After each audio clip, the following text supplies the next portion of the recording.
Hey everybody, thanks for tuning in.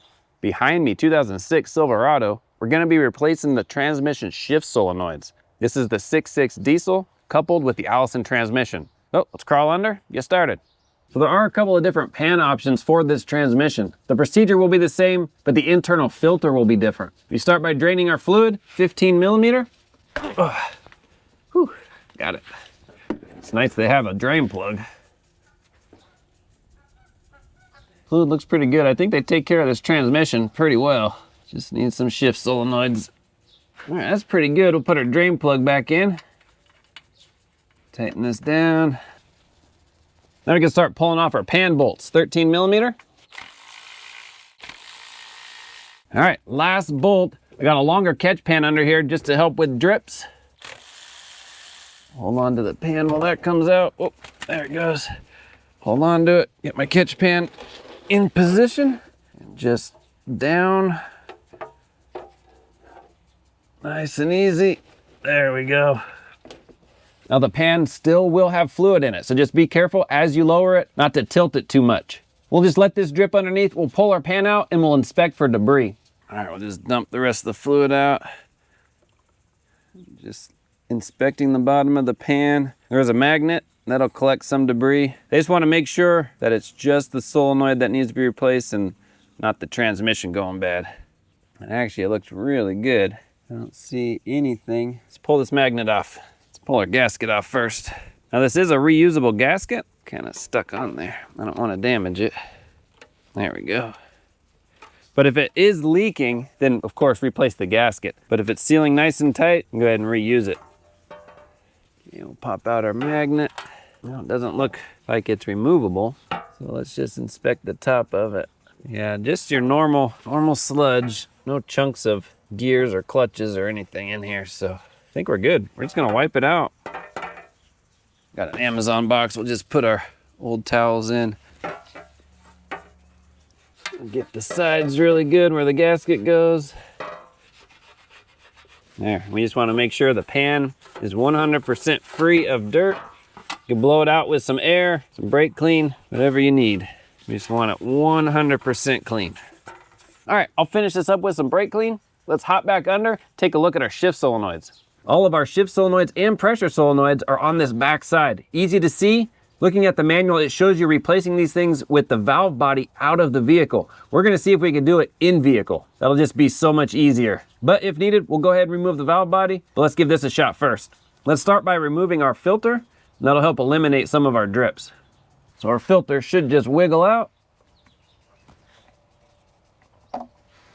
There we go. A lot of fluid comes out. I think it's inevitable that we're gonna get dripped on, but we'll just wipe what we can and we'll periodically rewipe and I guess just enjoy the tranny bath. Let me see if I can set you up in a good place so you can see better. Yeah, hopefully that works. So let's start by just removing this harness. Got our electrical connectors. We'll just pull off. There we go. There we go. Got this side one here. These blue ones, you just wiggle and pull down. They don't have the same kind of tab. And then these tabs, you just kind of pull out and push back. There we go. Let's see if how are we held in place here? Looks like the harness is just held on with clips, so pull down. And the same clips that hold those shift solenoids in, these clips here, hold this harness in. So that's actually pretty sweet. So this whole harness is out of the way now. All these transmission parts that come out, I'm gonna set them on a clean rag. I wonder if I can just bungee that out of the way real quick. Let me grab something. Maybe I can stuff it in here. There we go. Just kind of stuffs that out of the way. There, that's good. All right, this is sweet. I was looking at the manual and it looks like we can do everything just like this. So we're gonna pop these out. All the shift solenoids are the same part number, which makes it easy for us. There's one up here you can't see in the camera, but we are able to get to that retainer. It's on top. So just with a pick, I'm gonna get back there, pop that retainer, and then I'll show you as I pull it out. There we go. Got that retainer from up there. Pull that solenoid out. That is all 3 solenoids. We're also going to replace these 2 pressure control solenoids. For that, we'll have to remove this little plate here. Let me wipe this off. I think they are 8mm.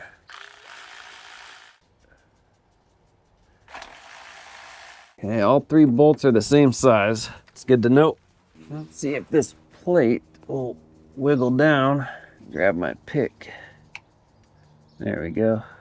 I'm gonna move this pipe a little. So far, all the bolts have been the same size. Oh, there we go.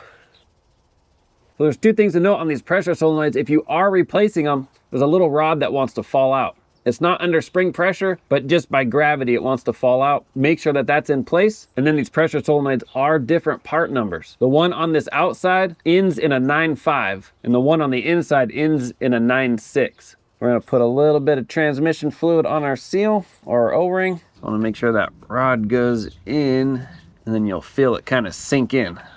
I had it just a second ago. So this outer one does have a spring. The inner one does not, but I don't know why it's not going in. When I look in there with a flashlight, there's nothing obstructing it. It should just go straight in. So I'm not sure what's going on. The battery in my camera is gonna die, so let me change that out real quick. I'm gonna look at this a little closer, study the manual, and then we'll be back. The shift solenoids, no big deal. All right, so I did end up getting one in, and I found our issue, which really isn't an issue. It's just that the bore is so tightly machined to our valve that you have to get it just in the right place to fit in. So let's do this one together. So I have my pick. There's a hole in the center. Let me pop it back out and show you. There's a hole in the center of it where I could put my pick and just kind of finesse it around. Because of this is a nice sharp edge, it gets caught on the sharp edge inside the bore. So that's just our whole issue, is getting it lined up so it fits in. So the whole trick is just patience, a little finesse. Sorry for the interruption. I was super excited editing this video, and in the process, I found out I'm missing some files. I must not have done something that I should have done. So getting that pressure solenoid back in, I don't have that on camera. And somehow the shift solenoids, getting those back in, wiring harness and everything, I don't have that on camera. Don't know what happened. I didn't do it on purpose. I apologize. The shift solenoids, super easy. You just put those in, those clips, lock it in place, you're done. The pressure solenoid, if that valve comes out, just keep working with it. It will pop back in, I promise. But in hindsight, I think the reason they came out to begin with is because I had the vehicle at a slight slant. So the front was a little higher than the rear. But I think if I had it reversed, having the rear a little higher than the front, I don't think they would have came out at all. So just something to think about. If you're doing this, maybe have the back jacked up or up on roll-up stands, and I don't think you'll have a problem with those pressure solenoids like I did. But again, it's just getting it in the right spot. They'll slide right in, and then the pressure solenoid just goes right in. That plate locks it in place, and those bolts are 108 inch-pounds. So the video will continue. I have one more solenoid I'm replacing, and then we'll slap everything back together. So you have this last one down here we're gonna do. It's a pressure solenoid as well, but it uses the same part number as our shift solenoid. I wanna unbolt all of this. These have all been the same length. Okay, very gently. Okay, we want it down just enough so we can get access to that clip in the back. Get it with my pick. There we go. Pop this out. Get some tranny fluid on it. There we go. Put in our new one. Put our clip back in. There we go. And then bolt it back up. Let's go ahead and wiggle this in a little further. There we go. Snug these down. These are the same torque, 108 inch-pounds. Turn this sideways, plug it in. Nice, that's all the solenoids we're gonna replace. Let's put our filter back on and then install our pan. I'm gonna back you up a little. From our filter hole, we're just gonna take out the old gasket. That should just pop out. There we go.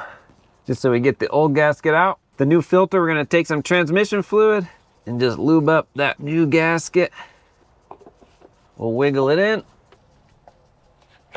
There we go. Just until it bottoms out. We're just gonna take a clean rag and just wipe around where the gasket's gonna go.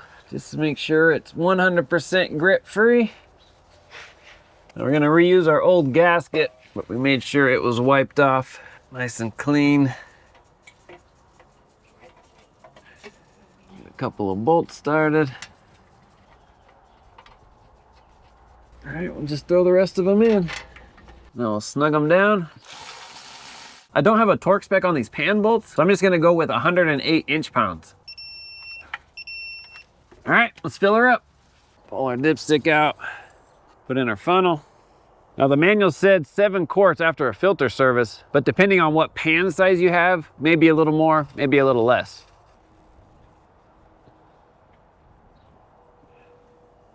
This out. Now we'll start it up, take it for a good test drive, make sure it's shifting smoothly, and we have no codes. And we're good to go. All right, we are back from the test drive and everything is great. No codes, shift smooth, repair complete.